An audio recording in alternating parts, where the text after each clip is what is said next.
Paris, 20e arrondissement, quartier de Belleville. Ce marché est l'un des plus populaires et l'un des plus grands de la capitale. 1,5 km d'étal, haut en couleur. Ici se mêlent les promeneurs attirés par le bagou des marchands et les habitués du quartier en quête de bonnes affaires. Mais pas seulement. En civil, les policiers de la BAC du 20e surveillent les allées du marché. La spécialité de Tony, 38 ans, c'est la chasse au pickpocket. On est 4 en tout, et c'est le premier qui repère un potentiel voleur qui appellera le reste de l'équipe. Il faut essayer de les surveiller et de les prendre en flag. C'est compliqué à faire, mais c'est vraiment bon quand on a réussi à concrétiser notre affaire. Chaque jour de marché, au moins une patrouille de la BAC est mobilisée. Belleville est la cible privilégiée des voleurs. À peine arrivés, Ils ont levé le snap. Encore ? Il est là. Et il bosse. les hommes de la BAC ont repéré un pickpocket qu'ils ont déjà arrêté plusieurs fois auparavant. Cet homme est un spécialiste des vols à la tire. Ouais, je l'ai. Ouais, sac à dos bleu. Tony le prend en filature, mais l'opération est délicate. Il nous repère à chaque fois, donc il faut rester super éloigné. Soudain, Putain, il est là, il est là. seuls quelques mètres séparent le pickpocket du policier. Vas-y, rentre dans le camion, rentre dans le camion, rentre dans le camion, rentre dans le camion. Tony se cache. Il chouffe dans le camion. Il craint de s'être fait repérer par le pickpocket. Il traverse. Ouais, il traverse, il va aller acheter de la bière. L'homme s'éloigne du marché, direction un commerce pour faire des achats. Peut-être une diversion pour se faire oublier des policiers. Et voilà. Chier. Tony est sur les nerfs, Oui. Qu'est-ce qu'il y a? mais au même moment, Où ça? Où ça? Où ça? Où ça? Où ça? Où ça? un de ses collègues a vu un autre individu commettre un vol en flagrant délit. Il demande du renfort. Problème, le collègue se trouve à l'autre bout du marché, 1 kilomètre plus loin. Poussez-vous, c'est la police! La police! Pour Tony, la course va durer 3 longues minutes. Sur place, une foule s'est rassemblée. Le voleur, particulièrement agressif, est maîtrisé par le policier qui l'a bloqué au sol. Elle est comment? Tony cherche en priorité la victime. Madame? C'est vous. Qu'est-ce qu'on vous a dérobé, madame? Mon portefeuille. C'est ça qu'il avait pris et il l'a jeté par terre quand le collègue l'a interpellé. Messieurs, on circule! C'est la police! Allez, allez, allez! C'est menotté ou pas? Le pickpocket s'en est pris au policier. Il est blessé. Allez! Voilà, tu bouges plus. Ouais, mais je pense bien. Allez, on circule, là, y a rien à voir! C'est un voleur! Allez, allez! Tony cherche à disperser la foule. Il sait qu'ici, les rapports entre la population et la police sont parfois tendus. Une dame prend même la défense du voleur. Monsieur, respire un petit peu, monsieur. Vous voyez pas que mon collègue est blessé, il s'est pas laissé faire. Oui, je sais, Vous n'allez pas prendre parti pour lui quand même. monsieur, mais... Madame, vous n'avez pas défendu le voleur, c'est incroyable ça. Demain, vous allez vous faire voler, madame. Assieds-le. Vous serez content. Assieds-le, assieds-le. On fait pas comme ça, on prend des leçons de morale, c'est un truc de malade. Allez, assis. Voilà, tu bouges plus. Il vole une dame, il sait pas faire. J'ai rien fait. Non, bah non. J'ai rien fait. T'as rien fait, bah oui. J'ai rien fait. À l'écart, la victime accompagnée de sa fille explique la scène à un agent de police. C'est ce portefeuille que l'homme a tenté de voler. C'est la première fois que ça m'arrive une chose pareille. J'ai mis mon porte-monnaie dans le sac. En même temps qu'il a poussé, il a pris le porte-monnaie. Mais en même temps, il y a le monsieur là qui m'a dit qu'il a pris le monsieur, il a dit lâche que je t'ai à la main. Et il a jeté le porte-monnaie par terre. Et c'est là que j'ai ramassé le porte-monnaie. Le pickpocket est conduit au commissariat, Allez, file, je m'occupe du reste. toujours sous le regard des badauds. C'est bon, le cinéma est terminé, vous pouvez rentrer chez vous. Tony accompagne la victime et sa fille au poste de police. Elles hésitent à porter plainte car elles craignent des représailles. Le policier tente de les rassurer. Quoi? Jamais vous le reverrez, ce mec-là. Il vous aura oublié, vous inquiétez pas. Excusez-moi, mais il m'a bien regardé. Oui, mais vous inquiétez pas pour vous. Il y a plus de 3 millions d'habitants dans toute la capitale.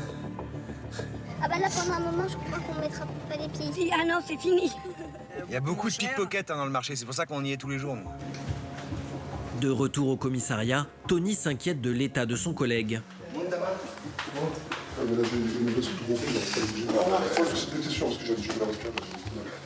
D'après le policier, les coups infligés ne viendraient pas seulement du pickpocket. Il a appelé la foule et à Belleville, c'est comme ça, quoi. La foule est venue, j'ai reçu des coups. Belleville, c'est un quartier quand même assez hostile envers la police. Donc s'ils peuvent taper un policier, ils vont le faire, évidemment. En plus, j'étais esselé, donc pour eux, c'est du pain béni. Donc on essaie de gérer cette délinquance qui a explosé. En moyenne, chaque jour de marché, Tony et son équipe arrêtent au moins un pickpocket. Celui-ci est bien connu des services de police. Malgré tout, il nie les faits. Pourquoi m'attraper, me va où est le portefeuille marqué portefeuille? On apprendra plus tard que l'homme était recherché pour 8 faits de vol. Il vient d'être condamné à une peine de prison de 12 mois ferme. Vol, escroquerie, trafic de drogue, la BAC ou brigade anticriminalité est l'unité de la police nationale spécialisée dans la petite et moyenne délinquance. Armés, ces agents sont formés pour mener des interventions à haut risque. Rentre dedans. Spécialistes du flagrant délit, Ouais, il a les mains un peu abîmées. Alors. ils effectuent le plus souvent leur mission en civil, dans des voitures banalisées. On compte près de 5200 policiers affectés à la BAC sur le territoire. Parmi eux, Zouhir, surnommé par ses collègues Zizou. Ce policier très expérimenté traque les escrocs dans les rues du 17e arrondissement, à Paris. Bouge pas, Eddy, de la BAC d'Aulnay-sous-Bois, en Seine-Saint-Denis. Il est devenu le cauchemar des trafiquants de drogue qu'il chasse avec patience et obstination. Comment il s'appelle? Il y a son nom sur les boîtes là? Non. Ah, sur les mains de tes poches s'il te plaît. Vas-y l'autre. Enfin, Tony, chef de la brigade de jour du 20e arrondissement à Paris. Un habitué des affaires de vol en tout genre. Regardez, il m'a tout sorti, mon sac par terre et tout. Et il a pris mon argent. Il avait à peu près 80 € dans mon sac. Découverte du quotidien très mouvementé de ces policiers tout-terrain. Police.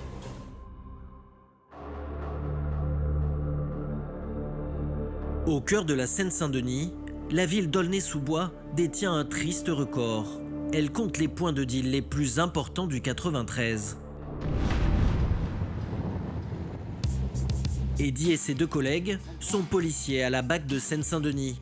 Chaque jour, ils sillonnent les quartiers les plus durs. Alors, ils sont équipés de tasers, de flashballs et de bombes anti-émeutes. On n'est pas des super-héros, on est des fonctionnaires de la police, il y en a 20 qui nous entourent. Bah, parfois on a besoin de ça d'armement collectif. Ils connaissent tous les points de vente d'Aulnay-sous-Bois et chaque jour, leur combat, c'est la chasse aux dealers. Là on passe à un endroit où avant il y avait un point de deal. Il y avait environ 80 bonbonnes de cocaïne. Et du coup, ils n'ont pas pu se relever, ils n'ont pas pu remettre en place parce qu'on a pris tout le stock, quoi, en fait. Donc on arrive quand même, à force de travailler sur des points, on arrive quand même à faire disparaître certains points de deal de produits stupéfiants. Là, ça avait fait polémique parce que c'était vraiment à côté d'une école maternelle. Donc, qui dit toxico dit seringue, donc c'était pas très bien vis-à-vis des écoles primaires et maternelles de retrouver des seringues dans les établissements scolaires. Mais certains points de vente sont beaucoup plus difficiles à éradiquer. Les trafiquants les plus puissants ont mis en place des organisations très structurées. Ils commencent par embaucher des bataillons de petites mains pour quelques dizaines d'euros. Les guetteurs, dont le rôle est stratégique. Donc chaque point gueule pour le point d'après, en fait. Ils bossent tous ensemble, hein. Tu vois, là, ils sont là-haut, là-bas. Voilà.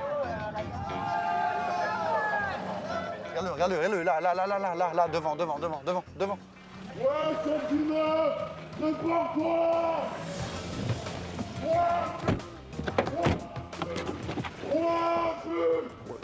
Ils hurlent à l'entrée des cités pour avertir les dealers qui foncent se cacher, mettre leurs marchandises à l'abri et ainsi contrer les descentes de police. Vas-y, retire ta capuche, retire ta cagoule, retire ta sacoche. Ce guetteur n'est pas connu des services de T'as une pièce police. d'identité? Vous habitez où, monsieur? Il vient d'intégrer le réseau, alors les policiers lui mettent la pression. Vous payez combien ici? 50 € pour faire le guetteur. Et vous, quand vous passez dans la police, ça vous dérange pas de crier?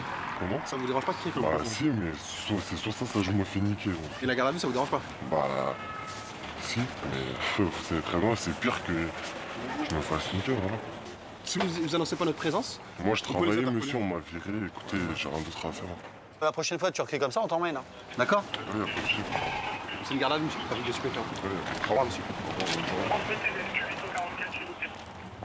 Le guetteur est sommé de quitter son point de surveillance, mais d'autres se chargent aussitôt de crier à sa place pour annoncer le départ des policiers.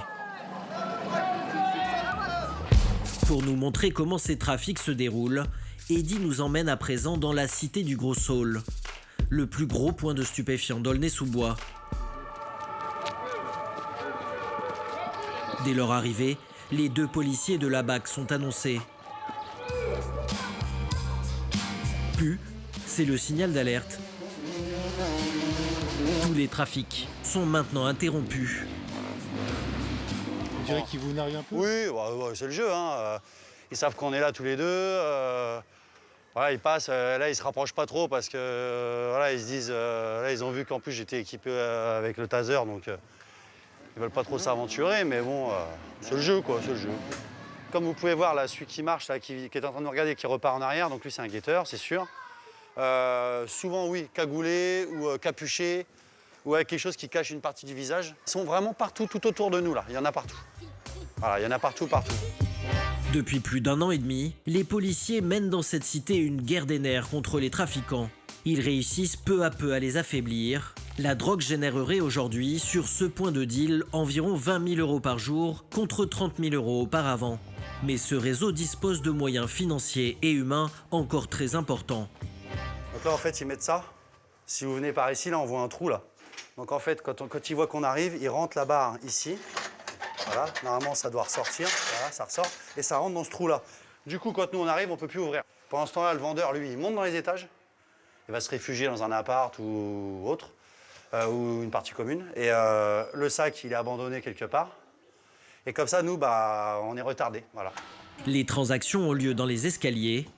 Donc là, comme vous pouvez voir, jusqu'au 4e étage, il y a plein de mégots de cigarettes, il y a des canettes vides, il y a des boîtes de grec. Voilà. Donc ça veut dire, en fait, le vendeur, ça se passe toujours à peu près maximum au 4e étage, pas plus haut. Pour comprendre l'ampleur du trafic et les sommes folles qu'il peut générer, nous sommes retournés dans cette cité.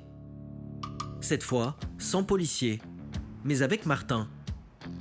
Il a 20 ans, c'est un consommateur régulier de cannabis et il a accepté d'être équipé d'une caméra discrète. Dès son arrivée, un guetteur l'oriente. Excuse-moi. Tu sais où on peut pécho ou pas? On peut pécho quoi? Shit. Shit. Martin est dirigé vers le bâtiment que nous avions inspecté avec Eddy, le policier de la BAC. À l'entrée, un autre guetteur est tranquillement assis dans un fauteuil. On peut pécho ici? Et dans le hall, un petit guichet accueille les acheteurs. C'est le point de passage incontournable pour accéder aux dealers. Un 10 balles? 10 balles. Monte? Bon bah tu peux poser ici, stop. Ouais, je peux, ouais. Alors le 4e, tu m'as dit aussi? On va prendre 50. On va prendre. Ok. Au milieu de ce commerce qui ne se cache pas, une habitante attend l'ascenseur avec son enfant en bas âge. Martin grimpe jusqu'au 3e étage. C'est là que les transactions ont lieu. Un acheteur le précède. Il attend son tour comme à la caisse d'un supermarché. Le dealer est avachi dans les escaliers. Au-dessus de sa tête, une ardoise affiche les tarifs. Ouais. 10 balles, c'est possible ou pas? Ouais. Tu crois? 10 balles. Tu veux combien? 10 euros. 2. Shit. En barrette ou pas? En barrette. Lui ne vend que du cannabis, sa spécialité. Il a plusieurs dizaines de sachets autour de lui, mais dans cet escalier, il est également possible d'obtenir d'autres drogues. C'est possible de prendre de la coupe? C'est au 1er étage. Ok. Il suffit simplement d'aller 2 étages plus bas pour acheter de la cocaïne. Moi aussi, j'ai que du shit des aveux. Ah, je suis au premier étage. Martin ne s'y arrête pas, il retourne vers la sortie. En redescendant, il croise 1, puis 2, puis 3, puis 5 consommateurs venus faire leurs courses. Un défilé, un petit business qui tourne à plein régime. Merci.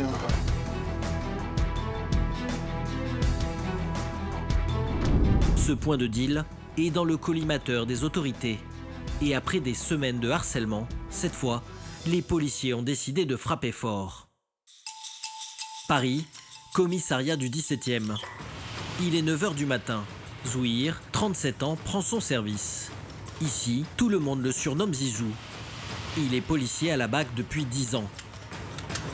Avec Yann, son équipier, il traque les délinquants qui sévissent dans les rues de l'arrondissement. Une voiture banalisée et des habits de ville pour mieux se fondre dans le décor. C'est en permanence le jeu du chat et de la souris avec les voyous du quartier. Des voyous de plus en plus inventifs. Ce matin-là, c'est un appel radio qui va les mettre en alerte. On va transmettre d'un 17. J'ai un appel TNT, on aurait une personne qui aurait essayé de retirer de l'argent au distributeur. Ce dernier ne sort pas, sans plus de précision. Ouais, c'est bien reçu, ça doit être la paupière. Un distributeur qui dysfonctionne, a priori c'est un problème technique. Pourtant, Zizou percute immédiatement. On suppose probablement que c'est des DAB piégés. Piégé, ça signifie que des voleurs ont trafiqué le distributeur. Un système qui empêche les billets de sortir au niveau de la fente de la machine. Une technique artisanale, connue dans le milieu sous le nom de vol à la paupière. De nombreux DAB de l'arrondissement ont été pillés avec ce procédé. Ce jour-là, les policiers détiennent peut-être une occasion en or. Distributeur qui est à l'intérieur. Ok, alors on va vous demander... Au téléphone, c'est la cliente du distributeur. Elle a appelé la police parce que ses billets ne sortaient pas. Tant qu'elle ne quitte pas la banque, impossible pour les voleurs de récupérer leur butin. Il n'y a rien qui est sorti, c'est ça. Vous restez au téléphone avec moi. Et dès qu'on va arriver, dès qu'on aura le distributeur à vue, vous sortirez normalement, comme si de rien n'était, et vous mettrez à l'écart un peu plus loin. D'accord ? Zizou et ses collègues vont tendre un piège aux voleurs. JP, je te dis que tu pourras bouger. Les hommes de la BAC mettent rapidement en place une surveillance discrète autour de la banque. Ordre est donné à la victime de sortir. Les policiers n'ont plus qu'à attendre les voleurs.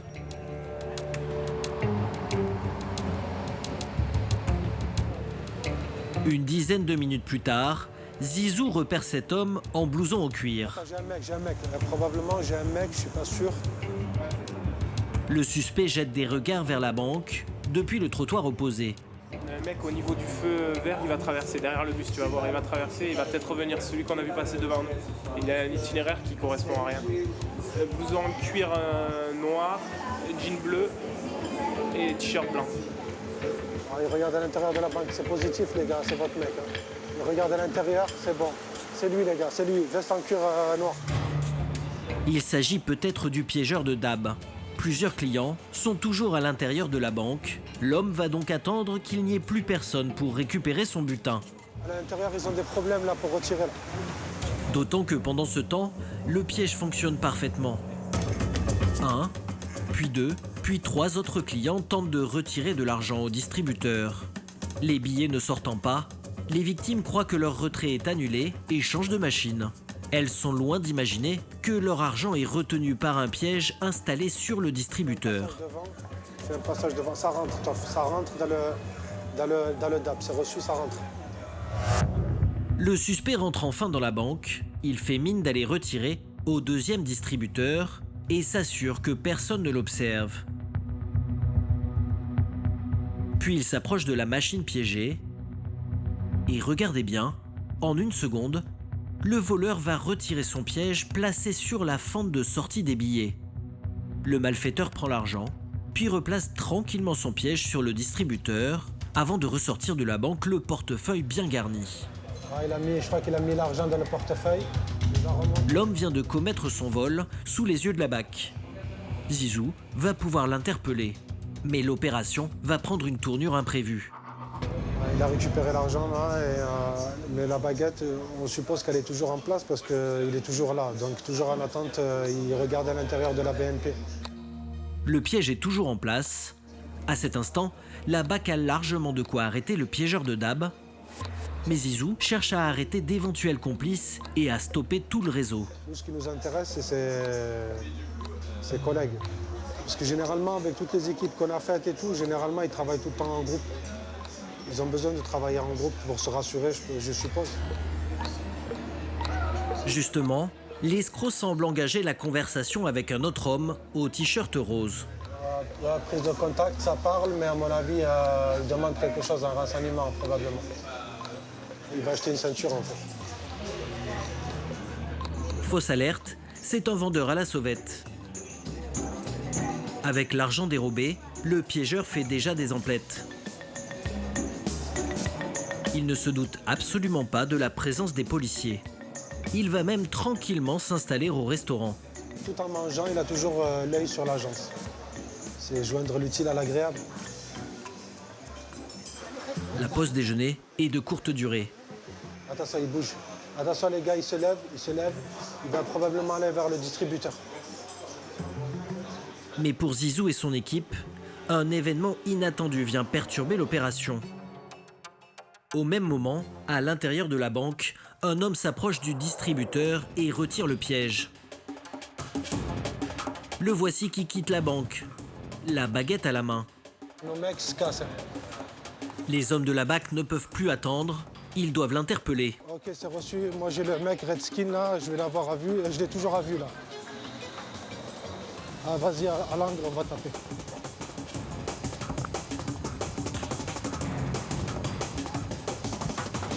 Police, bouge pas, bouge pas, bouge pas. Tu bouges pas. Bouge pas, je t'ai dit. Le piégeur de distributeur est arrêté. L'équipe de la BAC arrête aussi l'homme qui avait ôté le piège. C'est peut-être un complice.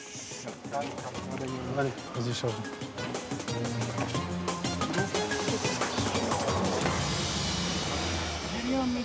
Tais-toi, tais-toi. Tu crois que tu vois pas depuis tout à l'heure ou quoi? Quoi? J'ai rien compris. Ouais, tu vas nous la faire à l'envers. Tu vas nous mettre la banane de King Kong, c'est ça? Ah d'accord, ah, tu sais très bien pourquoi. L'homme fait l'étonner, mais arrivé au commissariat, son portefeuille va parler pour lui. Hé, tu te tais. Ça se voit que c'est des billets qui viennent juste de sortir du distributeur. Non, ça fait longtemps que je l'ai. Ouais, d'accord. 40. Dans ce portefeuille, 130 € en billets neufs. Mais il continue de nier. C'est quelqu'un hier soir qui m'a donné ça. Hé, arrête de nous prendre pour des cons. D'accord? Je prends pas pour lui. Ça fait un petit moment qu'on est derrière vous là. D'accord? D'accord? Donc ton petit manège là, tes bobards là, tu vas les raconter à quelqu'un d'autre, d'accord? Je sais pas, moi je connais pas. Ouais, c'est ça, tu connais pas lui. Là, je les connais pas. T'inquiète, va. Jamais ma vie, j'aurais vu les messieurs là. Cette fois, le voleur dit vrai. Cet individu n'est pas son complice, mais un client un peu trop curieux. Il s'est trouvé au mauvais endroit, au mauvais moment. Il sera libéré quelques heures plus tard, après avoir remis ceci à la police. Voilà, c'est ça ce qu'on appelle la paupière en fait. C'est une réglette qui est posée sur le dispositif de sortie de billets. Au moment où ils sortent, ils viennent se coller sur un scotch double face. Donc ces mecs-là vont récupérer cette réglette avec tous les billets collés juste derrière. Donc en l'espace de 10 minutes, ça a été 130 €, mais alors imaginez sur 2 ou 3 heures. Je vous laisse faire le calcul. C'est quoi ça, paupière? Poker? Une paupière. Poker, c'est des cartes de poker, non? C'est pas ça? Ah, je sais pas. Il joue les innocents, mais devant le juge, le voleur aura peut-être moins de succès. Pour son escroquerie, il risque 3 ans de prison ferme. La prochaine fois que vos billets ne sortent pas du distributeur, vous êtes peut-être victime de l'un de ces arnaqueurs à la paupière. Ne quittez alors surtout pas la banque avant d'avoir retiré votre argent.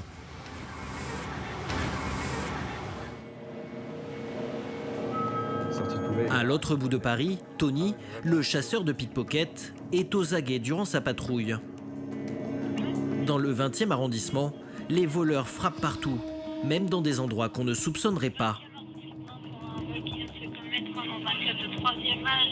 Cette fois, c'est même une maison de retraite du quartier qui a été la cible d'un vol. Je pense que c'est là. Bonjour. La victime, c'est cette femme, une employée du club du 3e âge. J'ai vu un jeune qui a tapé à la vitre, j'ai pas répondu. Alors il a dû faire le tour, il est rentré par, il a suivi quelqu'un là, le filtre ouvert, il est rentré derrière et il est passé par là. Personne n'a rien vu. Regardez, il m'a tout sorti, mon sac par terre et tout. Et il a pris mon argent. J'avais à peu près 80 € dans mon sac. Et ça s'est passé il y a combien de temps? Là, il n'y a pas longtemps, il y a maintenant 20 minutes. 20 minutes. L'homme a profité du calme de la maison de retraite pour se faufiler discrètement à l'intérieur et commettre son vol. Ce n'est pas la première fois qu'il rôderait autour de l'établissement. Une fois, il est rentré dans le club, il est monté dans la pièce là-haut, je l'ai fait descendre, il m'a dit non, je reste parce que je veux regarder qu'est-ce qui se passe dans votre club. Alors je lui ai dit non, vous n'avez pas le droit, c'est pour les personnes âgées. Alors je l'ai fait sortir mais avec insistance et c'est le même. Les agents de la BAC vont faire des rondes dans le secteur. Le vol a eu lieu il y a presque une demi-heure maintenant. Les chances de retrouver le coupable s'amenuisent. Ça vous dit rien comme ça, un petit, un peu légèrement trapu? Soudain, Tony a une intuition. Oui, il y a un jeune du secteur qu'on a déjà fait. Il faisait énormément de filoches derrière les grands-mères qui sortaient de la poste, qui retiraient leur retraite en une seule fois. Et il les agressait. Et en plus, il habite juste derrière la maison de retraite, en fait.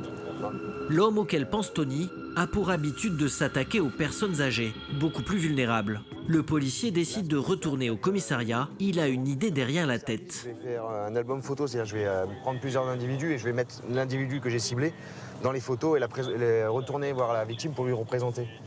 Et on verra bien si mon intuition est bonne.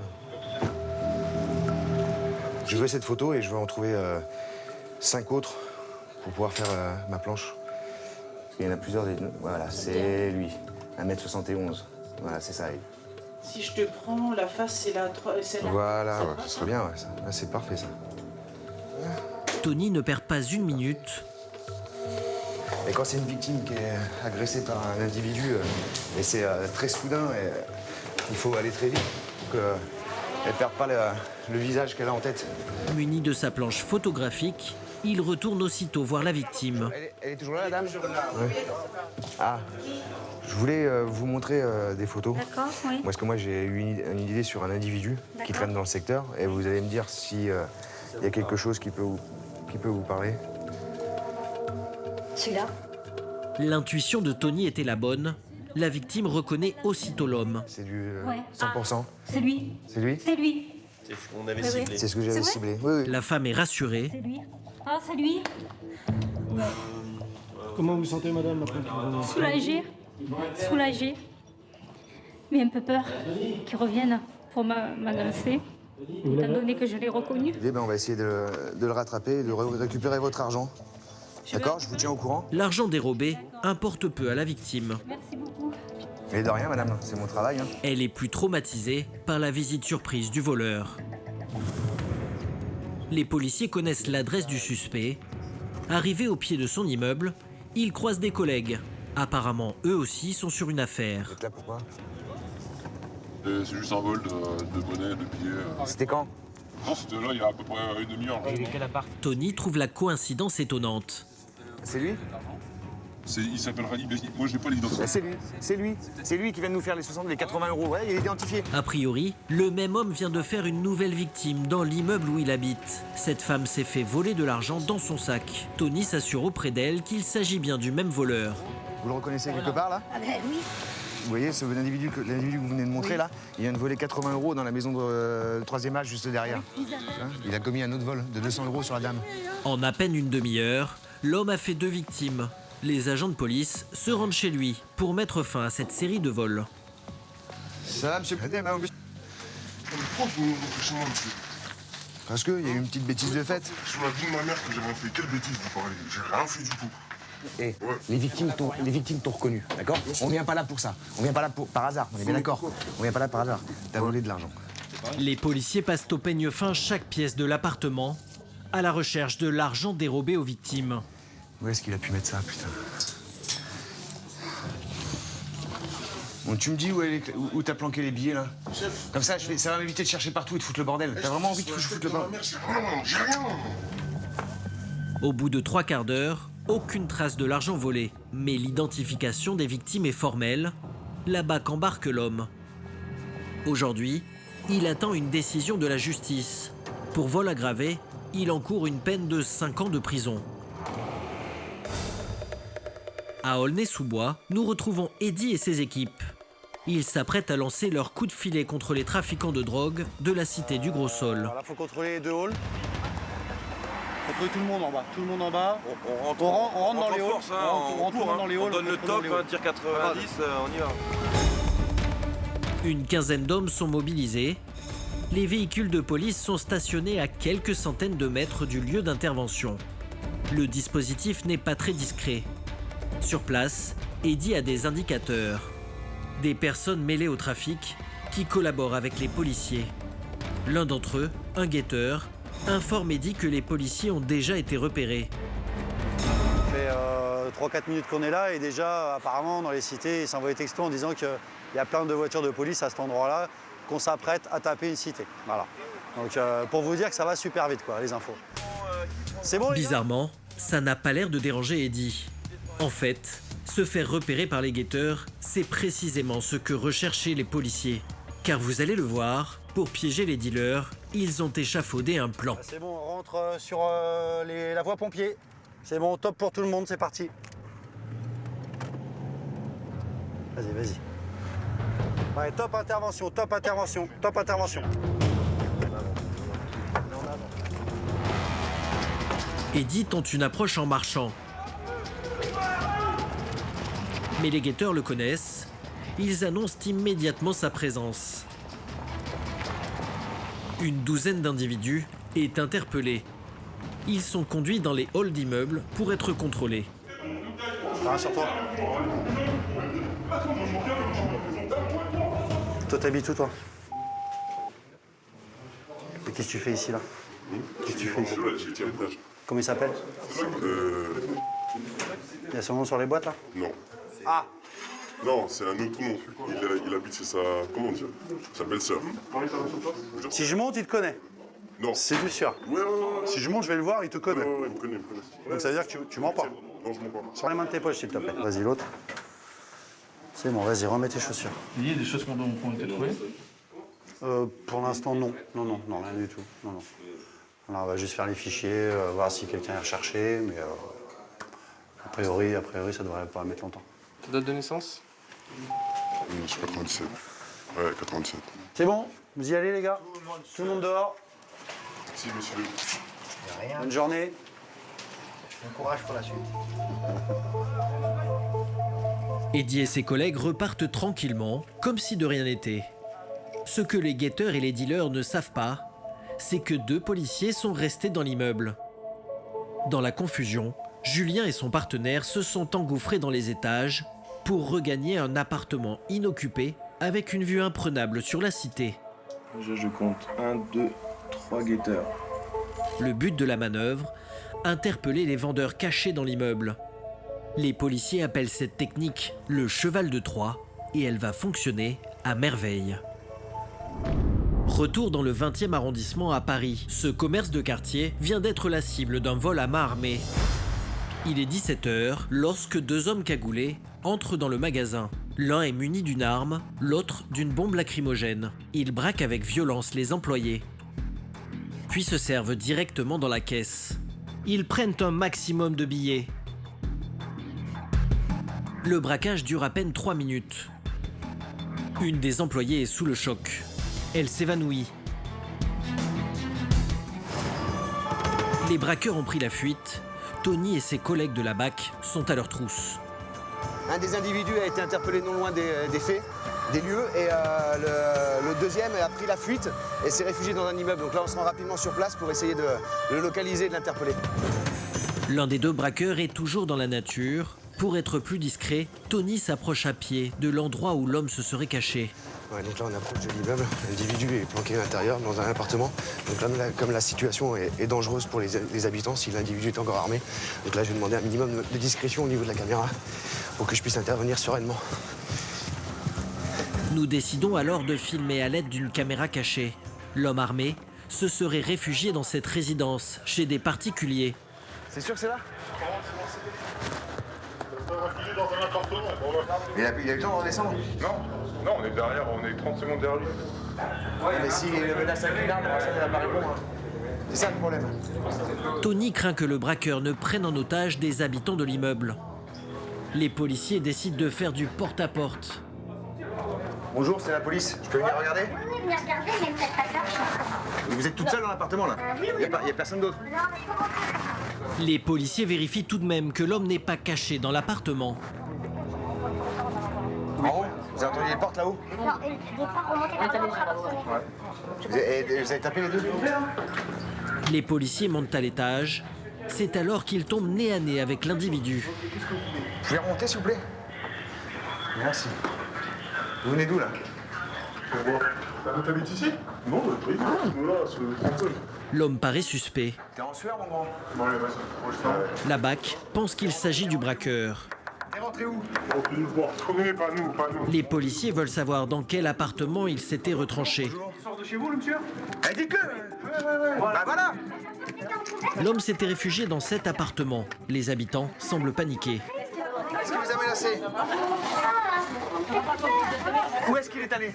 Là, il était resté dans les chocs, là. Les policiers veulent à présent retrouver l'arme du braqueur. Il est resté que dans les toilettes, vous êtes sûr? Non, je suis sûr. J'ai regardé, y a rien. L'arme est introuvable. Tony s'assure qu'elle n'a pas été dissimulée par les habitants sous la contrainte du braqueur. Il pourrait très bien vous dire, si vous dites à la police que le flingue est là ou la cagoule, je reviens et je fais quelque chose. Ce que je lui dis, c'est de rentrer et les jeunes me courent derrière. Rentre dans les chiottes. 20 minutes après, quand j'ai vu que la police je lui dis rentre, tu sors, je veux pas de ça chez moi.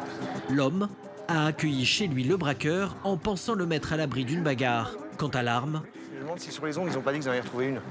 D'autres policiers l'ont retrouvé sur le deuxième auteur du braquage, déjà interpellé. Nous, on a attrapé celui-là, c'est celui qui était détenteur de l'arme de poing et puis de la caisse qu'ils avaient embarquée. C'était quelle type d'arme? L'arme de poing. Elle est factice, ouais. Mais ça, vous le savez que quand vous l'avez dans les mains, quoi. Donc la petite adrénaline, quand on la voit tomber par terre. L'arme factice, la voici. Elle ressemble en tout point à une arme réelle. On n'est pas à faire la différence. À côté, le butin du vol. Il y en a pour combien?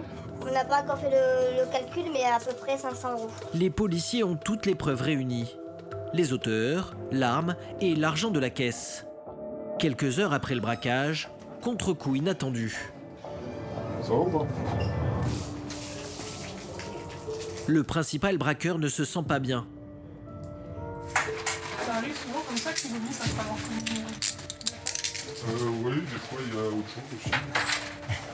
Pourquoi? Le stress. L'effort a été violent aussi. Ça va pas? C'est un autre service de police judiciaire qui va prendre la suite de l'affaire. Qu'est-ce qu'il risque? C'est criminel après, c'est la place où le juge qui décide d'ordre. C'est des peines à 2 chiffres. Un vol à main armée est passible d'une peine de 20 ans de prison.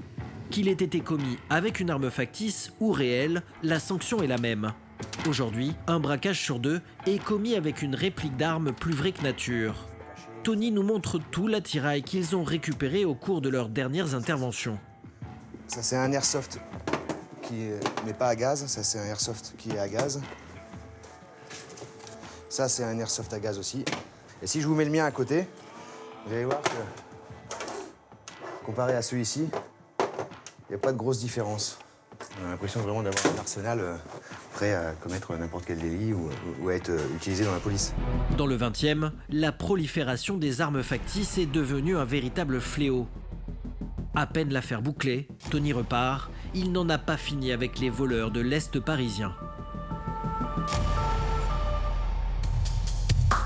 Dans le 17e arrondissement, nous retrouvons Zizou.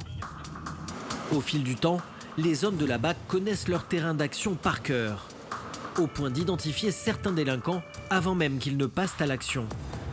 Sur les ondes, un policier en patrouille signale à Zizou, un homme connu des services de police. La dernière fois sur l'affaire, sur la petite faiblesse, le mec qui a vu les personnes qui souffrent psychiquement. Donc voilà, là aujourd'hui il le suit, il l'a ramené dans un bar, ils sont attablés. L'homme en question est une vieille connaissance de Zizou. C'est son équipe qui l'a interpellé pour abus de faiblesse il y a quelques mois. Apparemment, il est sorti de prison. Oui. Et là, à mon avis, ça va retravailler encore. Le suspect est attablé à la terrasse d'un café avec sa victime, à qui il a déjà soutiré de fortes sommes. Pour les voir sans être repéré, Zizou va rentrer dans cette boutique qui fait face au café. Pour info, les gars, donc j'ai parfaitement vu. J'ai la victime et l'auteur attablés sur côté Legendre. Deux hommes qui discutent à la terrasse d'un café parisien. La scène peut sembler anodine. Pourtant, Zizou en est sûr, le suspect vient de passer à l'action. Il est en train de baratiner, il le travaille mentalement, psychiquement, il est en train de le caresse dans le sens du poil, là, tu vois, tout mielleux et tout. La victime à gauche est psychologiquement fragile. Le suspect le sait parfaitement, il compte même là-dessus pour lui extorquer de l'argent. Je sais pas, là il est en train de faire des gestes de la tête, là, la victime, comme si on lui imposait quelque chose, on lui demandait de faire quelque chose, j'ai l'impression. Il s'agit d'un abus de faiblesse et cet homme est multirécidiviste. Je crois qu'on doit être à la 10e ou je sais pas combien de fois. Et j'arrive pas à comprendre que ce mec-là soit toujours dehors, c'est ça.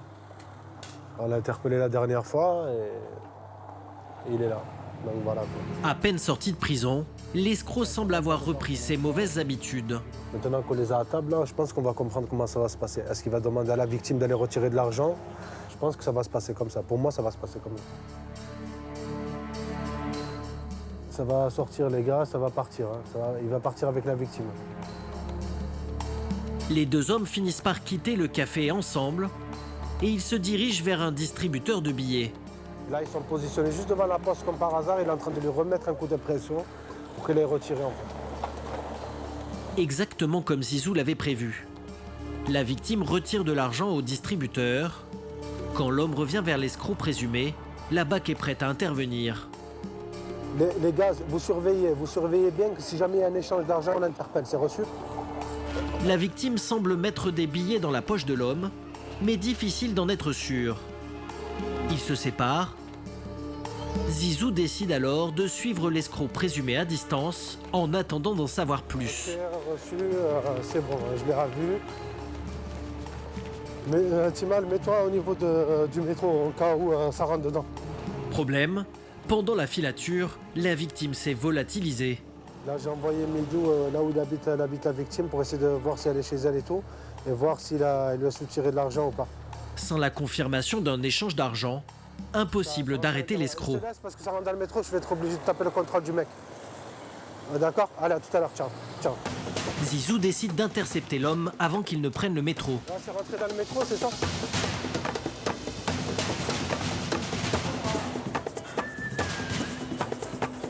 C'est police. Pose pas. Police. Mets-toi contre le mur. Avec qui t'étais? J'étais avec qui? À ton avis, avec qui t'étais? Avec qui? Mais je te demande, c'est moi la police. Tu t'occupes, s'il te plaît. Allô? Alors qu'il procède au contrôle, Zizou reçoit un appel. Son collègue a retrouvé la victime. Elle confirme avoir remis de l'argent. 803. C'est l'information que la BAC attendait. Continue à harceler ta victime, c'est bien, là on va te mettre harcèlement avec. Jouer d'intelligence pour rien. Ah ouais, c'est ça. T'as pris 8 mois de prison pour ça, arrête. C'est très bien pourquoi.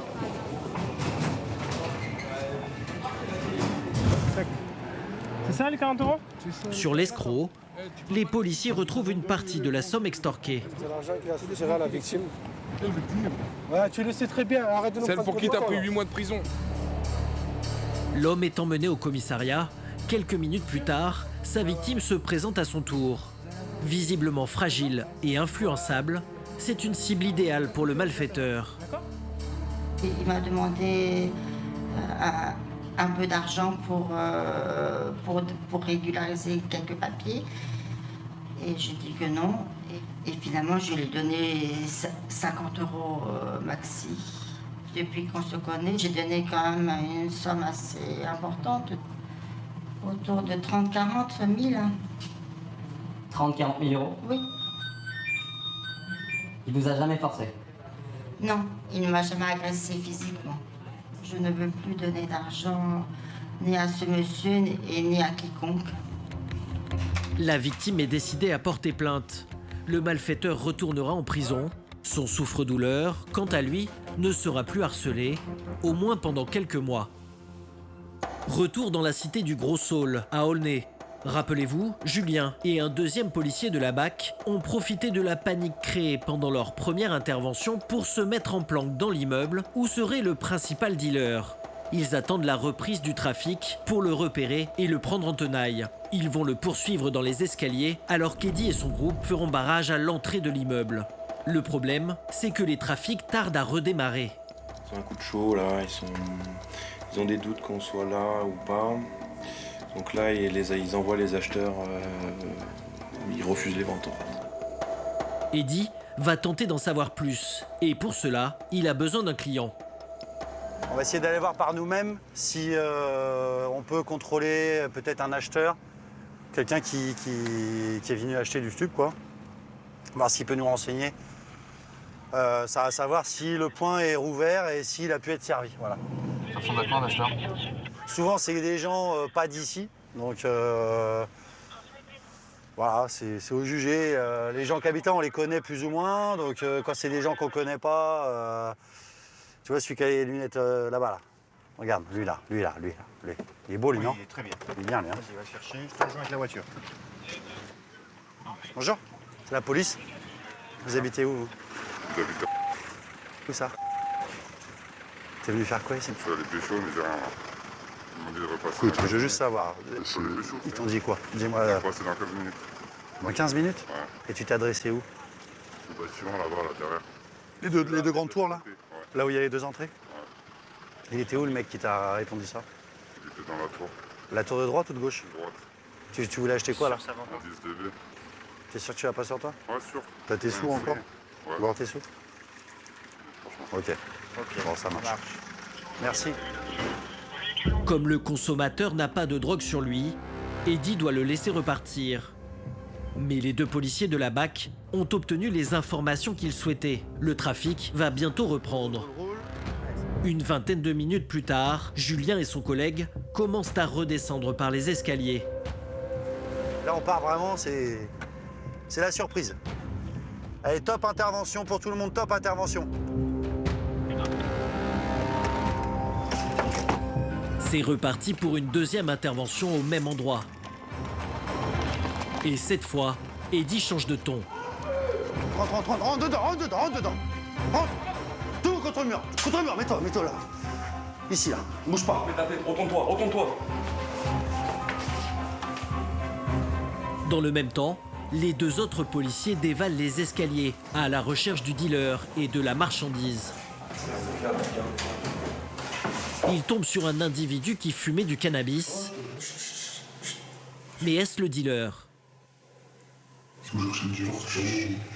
Il se trouve pourtant juste au-dessus du point de vente. Regarde, ça se passe comment là? Viens voir, regarde. Tu vois, ça veut dire que le vendeur, il est au-dessus de la barre. Oh putain! Mais pas de chance, Eddy tombe sur son collègue. Il y a la barre. T'en as un, t'as un mec? Il a du matos ou pas? On a vu que toi. Alors, il est parti où le mec? Je sais pas, il était cagoulé et tout, il avait un cache-cou sur le nez. Oui, mais moi, je vais le prendre tout seul. Peut-être que c'est lui qui vendait, peut-être pas. Il dit qu'il est venu acheter. Mais on attend de voir, là, on va fouiller toutes les parties communes, on va essayer de trouver quelque chose, voir s'il a quelque chose sur lui. Julien trouve un sac à dos vide. La drogue s'est volatilisée. Donc, là, il y a une voie, une canalisation, enfin une arrivée d'air là. Donc souvent, quand vraiment ils peuvent plus faire autrement, donc le vendeur il monte dans l'escalier avec son sac et le sac il le balance dans ce trou là. Soit celui-là, soit le vide ordure.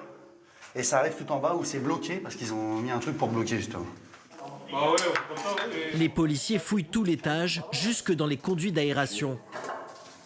Après avoir tout inspecté minutieusement, ils retrouvent juste ce petit sachet en plastique avec quelques grammes de résine de cannabis. Voilà, c'est ce qui reste. La personne qui était là a quitté le lieu rapidement et a oublié son petit morceau de shit. Bon. Eddy a du mal à cacher sa déception. La prise est bien trop maigre pour inculper l'individu arrêté dans les escaliers. Il sera relâché. On va aller voir ce qui se passe dans les étages ici. Mais Eddy n'abandonne pas. Et la suite de l'opération lui réserve une surprise. Dans l'allée voisine, 3 autres personnes ont été interpellées. 2 toxicomanes et 7 hommes à capuche menottés. Il y a les acheteurs qui sont là, il y a un monsieur qui attendait pour une bonbonne d'héroïne. Donc là on écrase le monsieur dans les étages avec ça, donc là il y a 2 bonbonnes de cocaïne et 3 d'héroïne. Il y a combien de coke? Je crois qu'il y a 3 bonbonnes de cocaïne et 2 d'héroïne. Il a de l'argent ou pas? Il a de l'argent. Il m'a dit 260, je sais pas compter. Ah, ça peut être bon ça. T'as combien d'argent dans les poches là? 280? 260. De l'argent liquide, de la drogue, l'homme a tout d'un dealer. Les 2 consommateurs, eux, ne vont pas être inquiétés. On va libérer les acheteurs là parce qu'ils n'ont pas eu le temps. Pour eux c'est bon, bah, on n'a rien contre eux, ils n'avaient rien sur eux, ils ont encore leur argent, ils ont dit qu'ils n'ont pas eu le temps d'acheter, donc on ne peut pas faire grand chose contre eux. Et pour l'autre individu? Par contre l'autre individu, vu qu'il est trouvé porteur de produits stupéfiants et d'argent dont il peut donner à provenance, on va le ramener et présenter à l'OPJ. L'homme à capuche est embarqué au commissariat.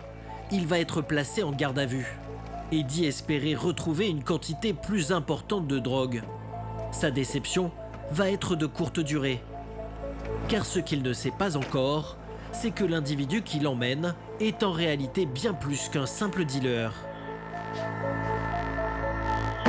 De retour à son bureau, il interroge les fichiers de la police. Et là, surprise, le suspect a déjà été arrêté pour une bonne vingtaine d'infractions liées aux stupéfiants. Détention de stupéfiants, transport de stupéfiants, participation à association de malfaiteurs, en vue de la préparation d'un crime. Donc c'est un bon client. Infraction sur la législation sur les armes, port d'armes. C'est de la grosse délinquance là, hein. C'est du grand banditisme en fait. Hein. Et ce n'est pas tout. Eddy découvre qu'il fait même l'objet d'un avis de recherche. Et il a 5 ans à faire. Il doit effectuer une peine de 5 ans de prison pour importation de stupéfiants. Certainement du lourd quand même, parce que pour qu'il ait 5 ans à faire, on peut penser que ça peut être peut-être un go fast ou un truc du genre. Donc grosse quantité je pense. Grosse quantité pour 5 ans, c'est grosse quantité quand même. Le harcèlement des policiers de la BAC d'Aulnay contre les trafiquants offre parfois de bonnes surprises. Aujourd'hui, c'est un caïd de la drogue que la BAC du 93 va envoyer derrière les barreaux.